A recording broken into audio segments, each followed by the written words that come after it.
सौभाग्यशाली गुरुमुखो, अपने सन्मुख विराजमान श्री परमहंस महान विभूतियों के और अपने हाजिर हजूर सदगुरु दाता दीनदयाल जी महाराज जी के परम पावन दर्शन दीदार करते हुए प्रेम सहित मिलकर बोलना जयकारा बोल मेरे श्री गुरु महाराज जी की जय। गुरुमुखो, इस संसार में हम जीवों को जो उस परम पिता परमात्मा ने असीम कृपा करके यह देह प्रदान की है, जो मानुष तन दिया है, इसका विशेष लक्ष्य है, इसका विशेष उद्देश्य है, जिसको लेकर हमको परमात्मा ने इस धराधाम पर भेजा है, इस पृथ्वी पर भेजा है। वो क्या काम है? वो है मालिक की भक्ति, मालिक के नाम का स्मरण और अपना आत्मा का कल्याण करना। ये सब कैसे हो सकता है? ये तभी हो सकता है जब महापुरुषों की कृपा से हमें भक्ति प्राप्त हो और हम भक्ति के नियमों की पालना करें। और भक्ति ही संसार में सुख का सार है। अगर हम देखें, इस संसार में चारों तरफ दुख ही दुख है, कहीं भी सुख आनंद का कोई भी नामो निशान नजर नहीं आता। जैसे कि महापुरुषों ने कहा भी है, भक्ति सुख का मूल है, भक्ति सुख की खान, जाके हृदय भक्ति बसे पावे पद निर्वाण। भक्ति के द्वारा ही हम निर्वाण पद को प्राप्त कर सकते हैं। और महापुरुषों ने इतनी असीम कृपा करके हमको ऐसे साधन प्रदान किए हैं। और सूफियों की साधना में 4 सोपान बताए गए हैं भक्ति के, जैसे कि तरीकत, शरीयत, मारिफत, हकीकत। तरीकत मतलब तौर तरीका, हमको भजन भक्ति करने का, जो भी भक्ति के साधन करने का तौर तरीका आना चाहिए। कि जिस प्रकार हम गाड़ी सीखना शुरू करते हैं तो शुरू में कितनी परेशानी आती हैं। आदमी ब्रेक को दबाए, क्लच को देखे, एक्सीलेटर देखे, आगे देखे, पीछे देखे, साइडों में देखे, क्या क्या करे। अकेली जान होती है, बहुत परेशान हो जाता है आदमी उस समय, उसको बहुत परेशानी लगती है। दबाता ब्रेक है, दब एक्सीलेटर जाता है, तो इतनी परेशानी होती है। लेकिन धीरे धीरे वो उसका अभ्यस्त हो जाता है।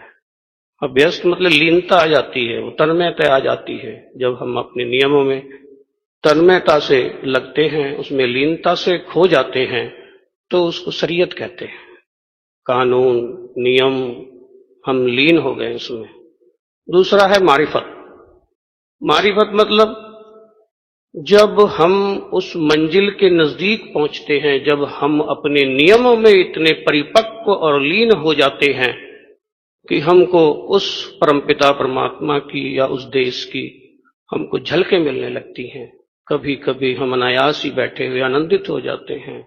हम देखते हैं हमारा मन खुशियों से सरोवर हो गया, हमको पता नहीं, अकारण ही होता है वो, हमको पता भी नहीं होता। तो धीरे धीरे हम भक्ति के नियमों को करते हुए अंत में हकीकत को प्राप्त कर जाते हैं। हकीकत मतलब ब्रह्म ज्ञान। हम समाधि, आत्म साक्षात्कार, कुछ भी नाम दे सकते हैं।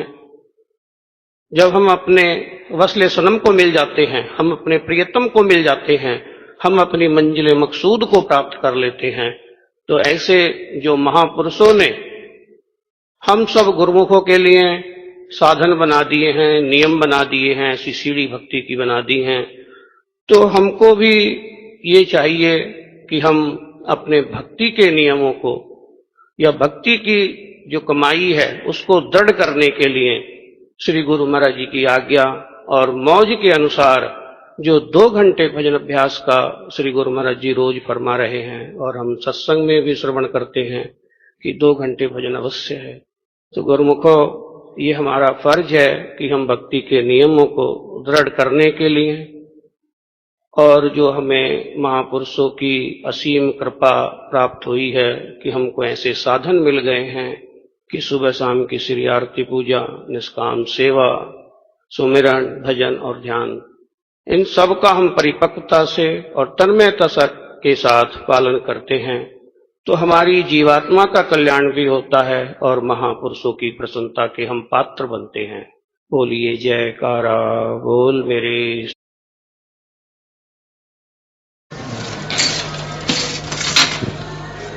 उठो गुरुमुखो उठो।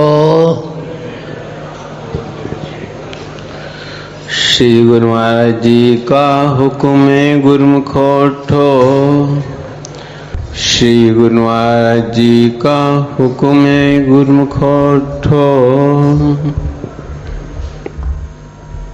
अपने नेत्रों के सन्मुख विराजमान श्री परमहंस अवतार श्री हजूर सतगुरुदेव दाता दयाल महाराज जी के सुंदर पावन श्री दर्शन दीदार करते हुए मिलकर बोलो जयकारा बोल मेरे श्री गुरु महाराज की। जीवों के कल्याण हित प्रगटे सतगुरु संत करुणा के अवतार हैं, नहीं दया का अंत। हम जीवों के दुखी दशा को देख करके हमारे महाप्रभु परम इष्ट देव श्री श्री 108 श्री परमहंस दयाल जी महाराज जी ने इस धराधाम पर अवतार धारण किया। महापुरुषों का इस आलीशान दरबार को बनाने का सिर्फ एक ही मकसद था कि जो भी दरबार की चरण शरण में आ गया वो हमेशा सुखों से भरपूर रहे। आज संसार की हालत को देखें तो हर इंसान दुखी परेशान नजर आता है। अगर कोई इंसान अपने दिल का हाल बताना चाहता है तो बताए भी किसको? जिसके पास जाएगा अपना हाल सुनाने के लिए वो पहले से ही परेशान होता है। केवल महापुरुष हैं, दया के सागर, रहमत के भंडारी हैं। जो भी दुखी जीव उनके चरणों में आते हैं, अपना दुख सुनाते हैं, महापुरुष अपना कृपा भरा हाथ उसके सिर पर रख देते हैं, समझाते हैं, बताते हैं कि संसार में सुखी रहने का असली तरीका क्या है। संसार में दुख तो है ही, हर कोई दुखी परेशान तो है ही, लेकिन संसार में रहते हुए भी सुख से जीवन व्यतीत कैसे करना है वो केवल समय के महापुरुष ही बता सकते हैं, समझाते हैं। अगर संसार में सुखी रहना है तो सिर्फ एक ही रास्ता है, भक्ति के रास्ते पर बढ़ते ही चले जाओ। और भक्ति कैसे करनी है उसके लिए आसान से आसान साधन भी बतलाते हैं। अगर कोई जीव उनके चरणों में आकर के महापुरुषों के वचनों को शिरोधार्य करता है तो संसार में वो सुखमय जीवन व्यतीत करता है। एक बार एक प्रेमी महात्मा बुद्ध के चरणों में पहुंचे, कहने लगे भगवान मैं इस संसार में सबसे ज्यादा दुखी हूं। जहां भी देखता हूं दूसरों को तो दुख कम है लेकिन मुझे तो बहुत ही ज्यादा दुख है। मेरा मन हमेशा परेशान रहता है, रातों को नींद नहीं आती है, मेरा मार्गदर्शन कीजिए। बुद्ध कहने लगे संसार में दुख तो है ही, इसमें कोई संशय नहीं है, लेकिन इंसान दुखों का कारण वो स्वयं ही है। कभी वो कहता है कि मैं दुखी इसलिए हूं घर परिवार के कारण, कभी रिश्तेदारों को, कभी माहौल को और कभी समाज को, कभी परिस्थितियों को दोष देता है कि मैं इनके कारण दुखी हूं, लेकिन अपने दुख का कारण तो वो स्वयं ही होता है। कई बार हम भी देखते हैं, जब हमारा मन खुश होता है तो सारी तरफ खुशियां ही खुशियां नजर आती हैं, सारा संसार अच्छा लगने लगता है। लेकिन जब मन किसी कारण से दुखी होता है तो सारा संसार भी बिल्कुल अच्छा नहीं लगता, क्योंकि संसार की खुशी हमारे मन की स्थिति पर निर्भर करती है। बुद्ध कहने लगे, इंसान इसलिए दुखी है क्योंकि जीवन के बीते समय में जो भी उसके साथ घटित हुआ, उन विचारों को अपने दिमाग में जमा करके बैठा हुआ है। सालों साल पहले किसी से कहा सुनी हो गई, या किसी ने हमारा अपमान कर दिया, या किसी ने हमारी निंदा कर दी, तो हम उसी विचारों को पकड़ करके बैठे हुए हैं। वही दुख का कारण है। और दूसरा, भविष्य का डर। भविष्य में क्या होने वाला है, मैं काम धंधा शुरू करूं, शायद फेल ना हो जाए, शायद मेरी नौकरी ना छूट जाए, क्या पता ये सब होगा कि नहीं। लेकिन भविष्य का डर हमेशा इंसान में बना रहता है। दुखों के दो ही कारण हैं, अतीत का दुख और भविष्य का डर। इन दोनों के कारण इंसान अपने वर्तमान को बिगाड़ करके बैठ गया है। तो महात्मा बुद्ध कहने लगे, वर्तमान का हमेशा आनंद लेना चाहिए। जो भी विचार हमारे दिमाग में जमा हुए हैं, जब तक उनको छोड़ोगे नहीं तो कभी भी दिल में खुशी नहीं आ सकती। हमारे जीवन में कितना घटित होता है, एक विचार आया तो कोशिश करें उसको छोड़ने की कोशिश करें। जैसे हम नदी के किनारे पर खड़े होते हैं, देख रहे हैं पानी आ रहा है जा रहा है, लेकिन हमारे मन पर किसी प्रकार का प्रभाव नहीं पड़ता, क्योंकि पानी के बहाव को हमने अपने मन में बसाया ही नहीं। ठीक उसी प्रकार जब किसी के साथ कोई घटना होती है तो मन में विचार आते हैं, तो एक तरफ खड़े होकर के देखते रहे, ये विचार मेरे मन में आया और ये जा रहा है। अगर विचारों को दिमाग में भरकर बैठे रहेंगे तो दिन में सैकड़ों विचार आते हैं, ऐसे तो जीना बिल्कुल दुर्लभ हो जाता है।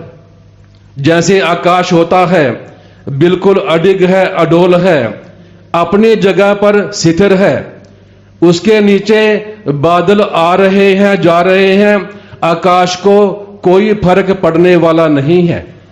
ठीक उसी प्रकार अपने विचारों को हम भी बादलों की तरह देखें कि विचार आ रहे हैं और जा रहे हैं। जब तक विचारों को पकड़ेंगे नहीं तो हमारे दिल में वो बस ही नहीं सकते। जब दिल में नहीं बसेंगे तो कभी भी दुखी हो नहीं सकते।